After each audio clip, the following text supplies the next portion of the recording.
And talking about the Navy, I can remember another guy that I used to run around with it when we were at up at machinist mate school. Guy's name was George Cooper, and he lived in St. Joe, Missouri. And I remember one time I went on a train with him. We went home like for the weekend, or like maybe it was a long weekend or something. We went home, I rode a train with him, and we went home to his hometown. We got off like in Kansas City, and he lived way inlet in the state. I don't know how far we hitchhiked. Of course, we had our Navy whites on, and we got to ride fairly easy. We hitchhiked all that way, and I went to his house. And then another time, I don't know if he ever came to my house or not. I think maybe he did come to my house one time. I really can't remember. But he was one of the few guys that I can remember from Great Lakes. And I always liked Milwaukee a little better, and the women would follow you down the street in Milwaukee, so I thought Milwaukee was a pretty good town. And I had several girlfriends there. I told you about the one I used to go up to. I went up. Another story I remembered when I was on the ship going to Puerto Rico. I think it was the Detroit, and where we used to dock, we dock it sometimes in Ponce, Puerto Rico. And right at the end of the bar, there wasn't much places to go there. It wasn't a very big town. It was a small town.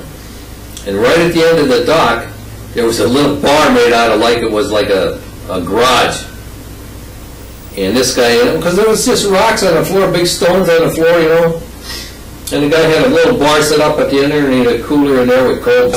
So we'd go in there and we'd have some drinks, and they had these beams running across the garage from one side to the other. And we'd sit in the front over here, and the garage door was that way. It was a great big open, didn't have any doors in the front, it was a big opening. So we'd sit either on one side or on the other side, where we wouldn't hit him, and we'd take these rocks, and when we saw the rats would run up and run across these beams, and we'd get drunk and throw rocks at the rats running across these beams. So, and coming out of Ponce, we had word that a hurricane was coming this way. So they hurried up and loaded the ship. And coming out of Ponce, I don't know if the old man was drunk or what the hell was going on, but anyhow, coming out of Ponce, he got on the wrong side of a buoy. And so instead of having the buoy between him and the shore, he had the buoy on his port side, and the shore was on his starboard side, and we got hung up on the rocks or something there. And so we was hung up there for like 2 or 3 days. And I was on watch down in the engine room when we got hung up. And I was at the lower level, which is down more near the bottom of the ship. And I remember this, there was this tremendous scraping sound, and then I could hear the engines slow down, like they were really pushing hard, that kind of a sound. And I started looking around, I didn't see any water coming in anywhere, and I run up and talked to the engineer. He said, yeah, he said, we're hung up on something. He said, make sure you go check the shaft alley, check everything down there, make sure there's no water coming in. So I looked all around. I walked back in the shaft alley, and here there's water shooting up in the back of the shaft alley. And so we had to go in there every 10 minutes and check that water, and it got worse and it got worse, and we put the bilge pumps on and we pumped it all out, okay. And then we started seeing water coming up right in the front of the engine room, and it was coming up through a manhole we had there, so we had to get a bunch of cement and make a cofferdam on there and dump that cement on there to keep water from coming up through there.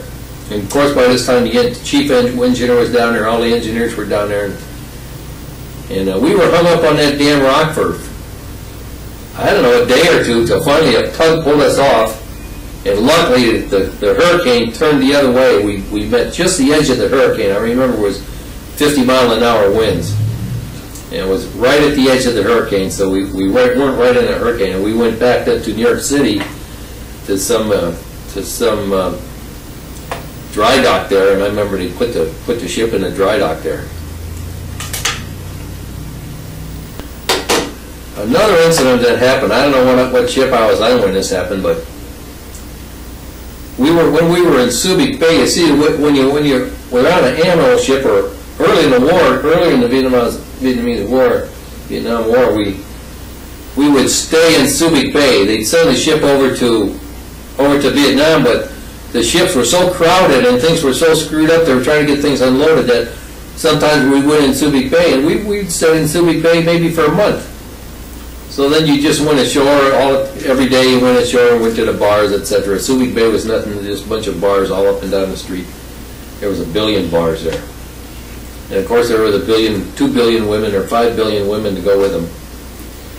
And so we were coming back out.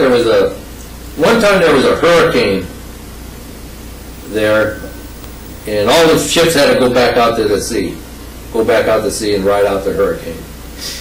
Well, I didn't make it. I got stuck in some place over there, so I had to stay sleeping in some guy's bar for a couple of days with a whole bunch of other seamen. And another time we used to ride Navy. They're the kind of Navy boats that have they carry trucks and steel stuff in. You know, small boats. They used to call them. I think they called them Mike boats. And when you got down inside them, they had treads in the bottom, and the sides was way up, about 7-8 feet up. And then we was in one of those, and they used to take us back and forth to the ship with that, see, because the ship's anchored out most of the time. So one time I was with this bunch of guys, and this Mike boat broke down, and it couldn't get back out to the ship. So there was a Navy a shore boat that was from like a carrier. There was an aircraft carrier in there, I think. It was a great big shore boat that was like from a carrier. And these guys saw we were broke down, and they come over to pick us up and to take us to the ship. Well, of course, half of these seamen were drunk. It was 3 o'clock in the afternoon. Everybody's getting ready to go and watch 4-8 watch or something. And these guys are most of them drunk, and I wasn't too good off myself. Anyhow, we had to climb up on the side of this Mike boat, and then if you stepped on the Mike boat, on the side of the Mike boat, and you could step over onto the other boat, see? We'd stepped on the side of the Mike boat and up over to the other boat. Well, this guy was so drunk, he was right in front of me, and I was kind of watching him, because I was one of the more able people there, let's say. I was kind of watching him to try to stop him from falling in the water. The three or four guys got over in front of him, and they got in the boat, and then he went to make this step, and it wasn't very rough. It was a little choppy, but it wasn't very rough. And he made this step, and this guy went right straight down, right between the two boats. Well, I reached down, a sailor was on the other side in this Mike boat, in this other shore boat, and I was on this side, standing on the edge of the Mike boat and holding on.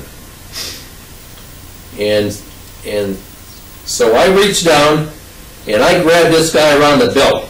Luckily, I could grab him with my right hand, and I told this guy, I says, grab his hair, grab his hair. And so this sailor grabbed his hair, and this guy was, I don't know how old he was, 40 to 50 years old, and he was drunker than hell. And I grabbed his belt, and we let him go down once, and I said, now, pull him up real hard. And when he came up, we pulled up, and we threw him right into that damn boat. We threw him about all the way into the center of that boat. Well, I tell you, that guy didn't say a damn word from there all the way into the ship. I don't remember what ship he was on. There was 4 or 5 ships out there that they were taking seamen to, but we said that guy's in. Of course, we were worried about if the boats were going to come together, you know, because this guy was right between them. If the waves had been right and these boats had come together, it'd kill that guy sure as hell, and probably hurt some of the other of us too.